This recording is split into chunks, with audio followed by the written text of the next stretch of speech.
નમસ્કાર મિત્રો, ઓનલી યોજના યુટ્યુબ ચેનલમાં આપ સૌ મિત્રોનું સ્વાગત છે। આજે તારીખ 25 જૂન 2025 આજના મહત્વના હવામાન સમાચાર જાણીશું, જેમાં ગુજરાતમાં ગત 24 કલાક એટલે કે ગઈકાલે ગુજરાતમાં ટોટલ 138 જેટલા તાલુકામાં વરસાદ નોંધાયો, જે સવારથી સાંજ સુધીમાં નોંધાયો।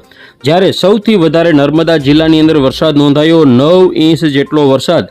જ્યારે વાત કરીએ તો ટોટલ 138 તાલુકામાં સૌથી વધારે વરસાદ નોંધાનારા 15 થી 20 તાલુકા એવા છે જેમાં 5 ઇંચથી વધારે વરસાદ નોંધાઈ ચૂક્યો ગઈકાલે।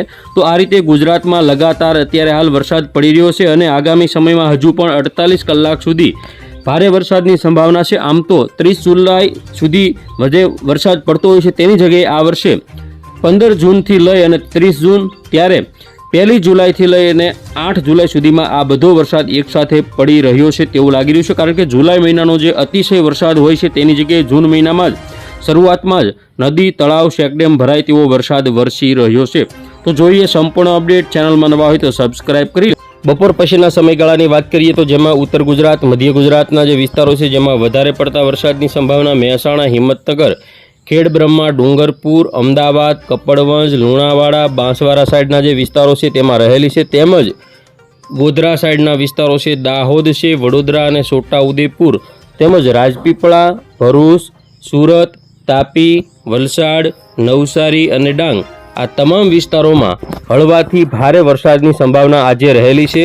આજે થોડી શક્યતાઓ સામાન્ય છે, આવતીકાલથી થોડી તીવ્રતામાં વધારો ફરી વખત થશે, જેમાં આવતીકાલે વહેલી સવારે મધ્ય ગુજરાતના જે વિસ્તારો છે જેમાં વધારે પડતા વિસ્તારોની વાત કરીએ તો મહેસાણા, હિંમતનગરથી બાંસવાડા, અમદાવાદ, ગાંધીનગર, ધોળકા, નડિયાદ, કપડવંજ, લુણાવાડા, ગોધરા અને દાહોદ આ બધા વિસ્તારોનો સમાવેશ થાય છે। તેમજ ખંભાતથી વડોદરા, છોટાઉદેપુર, અમોદ, ભરૂચ, રાજપીપળા એટલે કે નર્મદા જિલ્લો, તેમજ સુરત, તાપી, વલસાડ, નવસારી અને ડાંગમાં પણ વરસાદની સંભાવના રહેલી છે। જોઈએ આવતીકાલે બપોરનો જે સમયગાળો છે તેની અપડેટ। તો ઉત્તર ગુજરાતમાં જે વિસ્તારો બાકી છે તેમાં પણ વરસાદ થશે, જેમાં ખાસ કરીને સુઈગામ, થરાદ, ડીસા, દિયોદર, રાધનપુર, પાટણ, સિદ્ધપુર, પાલનપુર, ભાટસણ, અંબાજી, ખેડબ્રહ્મા, ઈડર અને વડનગર, તેમજ જે મોઢેરા આજુબાજુના જે વિસ્તારો છે સાણસમા, મોઢેરા, મહેસાણા, હિંમતનગર, પ્રાંતિજ, માણસા, કડી, ગાંધીનગર, બાયડ, મોડાસા, માંડલી આ જે બધા વિસ્તારો છે, તેમજ વિરમગામ, અમદાવાદ, કપડવંજ, બાલાસિનોર, લુણાવાડા, મહેમદાવાદ, મહુધા, તેમજ ડાકોર આજુબાજુના જે વિસ્તારો છે, તેમજ દાહોદ હોય, મેઘનગર હોય, કુશલગ્રહ, કડાણા, માલપુર આ બધા વિસ્તારોની અંદર વરસાદની સંભાવના સૌથી વધારે રહેલી છે। તો દક્ષિણ ગુજરાત તરફ વડોદરા, છોટાઉદેપુર, રાજપીપળા અને ભરૂચ, તેમજ સુરત જિલ્લાની અંદર અને તાપી જિલ્લો, વલસાડ, નવસારી, ડાંગ જિલ્લામાં પણ વરસાદની સંભાવના આવતીકાલે રહેલી છે। જોઈએ હવે આવતીકાલે સાંજના સમયગાળાની અપડેટ, જેમાં પણ ખાસ કરીને ઉત્તર ગુજરાતમાં રાધનપુર, મહેસાણા, હિંમતનગર, ડુંગરપુર, ખેડબ્રહ્મા, આબુ રોડ, પાલનપુર, થરાદ, ધાનેરા, અંબાજી આ બધા વિસ્તારો, તેમજ મધ્ય ગુજરાતમાં અમદાવાદ, કપડવંજ, લુણાવાડા, દાહોદ, ગોધરા, વડોદરા, છોટાઉદેપુર, અલીરાજપુર, ખંભાત, નડિયાદ અને ધોળકામાં પણ વરસાદ જોવા મળશે। તો આ રીતે વરસાદી સિસ્ટમ એક્ટિવ રહેશે। હવે આપણે જોઈએ 27 તારીખની વહેલી સવારની અપડેટ, જેમાં પણ ઉત્તર ગુજરાતના જે વિસ્તારો છે જેમાં યુરોપિયન મોડલ મુજબ વરસાદ આપણને સૌથી વધારે જોવા મળશે, જેમાં રાધનપુર, પાલનપુર, પાટણ, સિદ્ધપુર, વડનગર, હિંમતનગર, ઈડર, ખેડબ્રહ્મા, મહેસાણા, મોઢેરા, સાણસમા, હારીજ, તેમજ ચાંતલપુર, દિયોદર, સુઈગામ, થરાદ, ધાનેરા, ડીસા, અંબાજી, આબુ રોડ, પાલનપુર આ બધા વિસ્તારો, ડુંગરપુર સાઈડના વિસ્તારો, તેમજ અમદાવાદ, ગાંધીનગર આજુબાજુ અને સુરત, વલસાડ, નવસારી, ડાંગ, તાપીમાં પણ વરસાદ આપણને જોવા મળશે। તો કહી શકાય કે ગુજરાતમાં હજુ પણ ભારે વરસાદ યથાવત રહેશે। આગામી 27 તારીખે બપોર પછીનો જે સમયગાળો છે જેમાં સૌરાષ્ટ્રના વિસ્તારોમાં પણ વરસાદની તીવ્રતામાં વધારો થશે, જેમાં ભાવનગર, બોટાદ, જસદણ, ગોંડલ, રાજકોટ, ચોટીલા, સુરેન્દ્રનગર અને મોરબી, તેમજ ગાંધીધામ આજુબાજુના જે વિસ્તારો છે, રાપર છે, ખાવડા છે, ભુજ છે, રાધનપુર છે, અમદાવાદ, કપડવંજ, ધોળકા, નડિયાદ આ બધા વિસ્તારો, તેમજ ભરૂચ સાઈડના જે વિસ્તારો છે, રાજપીપળા, વડોદરા, સુરત, તાપી તમામ વિસ્તારોમાં વરસાદની સંભાવના રહેલી છે। ખાસ કરીને 27 તારીખથી લઈ 28 તારીખની આપણે અપડેટ જોઈએ તો વહેલી સવારે 28 તારીખથી લઈ 10 વાગ્યાના સમયગાળા સુધીમાં કચ્છની અંદર લાખપત, ખાવડા, નલિયા, ભુજ અને માંડવી, ગાંધીધામમાં સારો વરસાદ જોવા મળશે. તો સૌરાષ્ટ્રમાં પણ જામનગર, રાજકોટ, જૂનાગઢ, પોરબંદર અને દેવભૂમિ દ્વારકાની અંદર સૌથી વધારે વરસાદની તીવ્રતા. સાથે સાથે દક્ષિણ ગુજરાતમાં પણ વરસાદ જોવા મળશે. બપોરના સમયગાળા દરમિયાન સમગ્ર કચ્છના જે વિસ્તારો છે જેમાં વરસાદી માહોલ, દક્ષિણ ગુજરાતના તમામ વિસ્તારો અને સૌરાષ્ટ્રના ભાવનગર જિલ્લાના જે વિસ્તારો છે તેમાં વરસાદ જોવા મળશે. આગામી 28 તારીખે રાત્રિના સમયગાળા દરમિયાન પણ વરસાદની તીવ્રતા દક્ષિણ ગુજરાત, દક્ષિણ સૌરાષ્ટ્ર અને કચ્છમાં જોવા મળશે. 29 તારીખની આપણે વાત કરીએ તો દ્વારકા, સલાયા, જામનગર, રાજકોટ, ચોટીલા, મોરબી, સુરેન્દ્રનગર, પોરબંદર, જૂનાગઢ, ગોંડલ, જસદણ, બોટાદ, ભાવનગર, અમરેલી, ગીર સોમનાથ આ બધા વિસ્તારોમાં વરસાદની તીવ્રતા. તો ડુંગરપુર, મહેસાણા, અમદાવાદ, ગાંધીનગર, દાહોદ, પંચમહાલ, અરવલ્લી, મહીસાગર આ બધા વિસ્તારો તેમજ જે દક્ષિણ ગુજરાત છે જેમાં જોઈએ તો ભરૂચથી લઈ સુરત, તાપી, વલસાડ, નવસારી અને ડાંગ જિલ્લામાં પણ વરસાદની સંભાવના રહેલી છે. ખાસ કરીને 30 તારીખની અપડેટ જોઈએ જેમાં પણ વરસાદ જોવા મળશે. 1લી, 2જી તારીખ, 3જી તારીખ આવતામાં નવી જે વરસાદી સિસ્ટમ છે બંગાળની ખાડીમાંથી બનેલી લો પ્રેશર સિસ્ટમ ગુજરાત તરફ 4 તારીખ સુધીમાં પહોંચી શકે અને 5 તારીખથી ઉત્તર ગુજરાતના વિસ્તારોમાં આ સિસ્ટમનો લાભ મળશે. જેમાં 6, 7 તારીખ, 8 તારીખ અને 9 તારીખમાં જો ગુજરાતની નજીકથી પસાર થાય તો ભારે વરસાદ આપણને જોવા મળશે. હવે આપણે જોઈએ પવનની ઝડપ.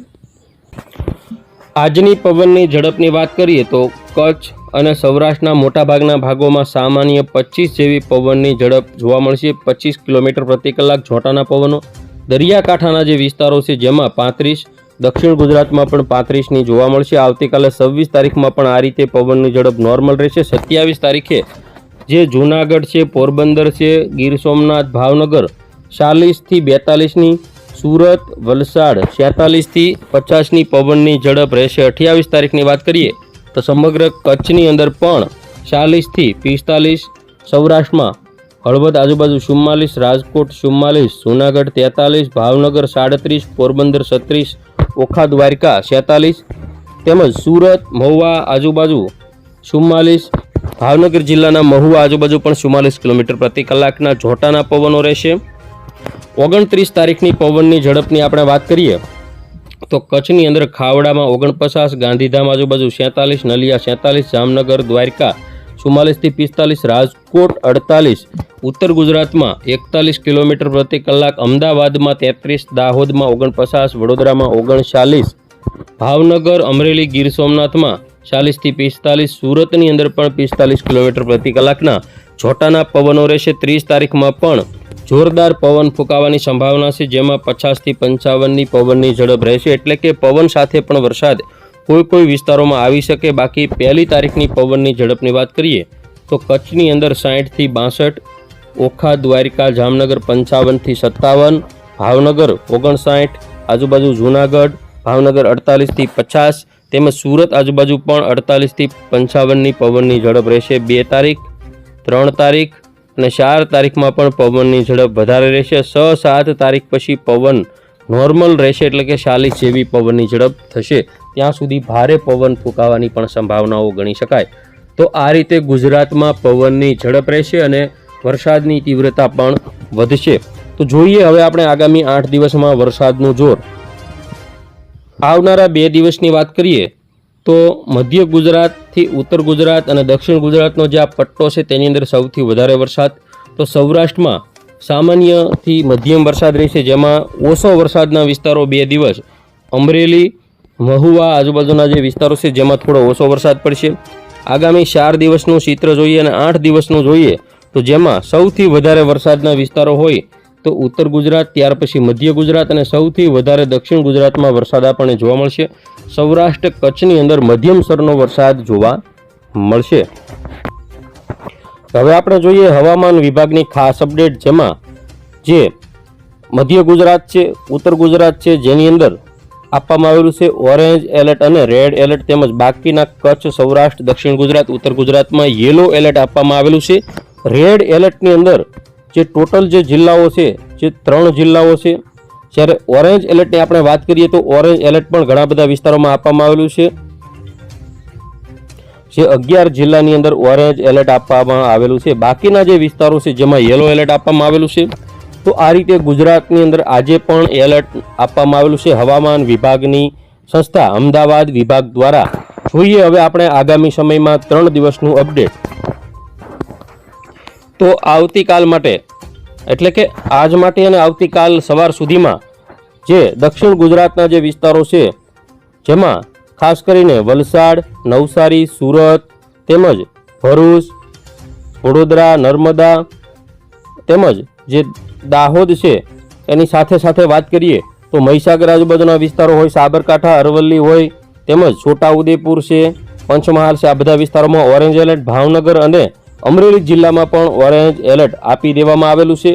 બાકીના જે વિસ્તારો છે જેમાં યેલો એલર્ટ આપવામાં આવેલું છે. આજે હવામાન વિભાગનું જે ઇમરજન્સી એલર્ટ છે જે ખાસ કરીને આપણે જોઈએ કેટલા જિલ્લામાં રેડ એલર્ટ આપવામાં આવેલું છે, તો ખાસ કરીને 8 જિલ્લાની અંદર રેડ એલર્ટ આપી દેવામાં આવેલું છે અને બાકીના જે વિસ્તારો છે જેમાં 10 જિલ્લા છે જેમાં ઓરેન્જ એલર્ટ આપવામાં આવેલું છે, એટલે કે 18 જિલ્લામાં અતિ ભયંકર એલર્ટ આપવામાં આવેલું છે. આવતીકાલ માટે એટલે કે 26 તારીખ માટેની વાત કરીએ તો 26 થી 27ની સવાર સુધીમાં જે દક્ષિણ ગુજરાત છે જેમાં ભરૂચ, સુરત, નવસારી, વલસાડ આટલા જિલ્લા દક્ષિણ ગુજરાતના છે જેમાં ઓરેન્જ, જ્યારે ઉત્તર ગુજરાત અને દાહોદ આજુબાજુના જે પૂર્વ સાઈડના જે વિસ્તારો છે જેમાં ઓરેન્જ એલર્ટ, બાકીના ગુજરાતના વિસ્તારોમાં યેલો એલર્ટ આપવામાં આવેલું છે. ત્યાર પછીની આપણે વાત કરીએ તો જે 27 તારીખ માટેની છે ત્રીજા દિવસની જે અપડેટ છે 27 થી 28ની સવાર સુધીની અપડેટ જેમાં સમગ્ર ગુજરાત યેલો એલર્ટમાં છે, જ્યારે જે થોડા ઘણા જે વિસ્તારો છે જેમાં બનાસકાંઠા હોય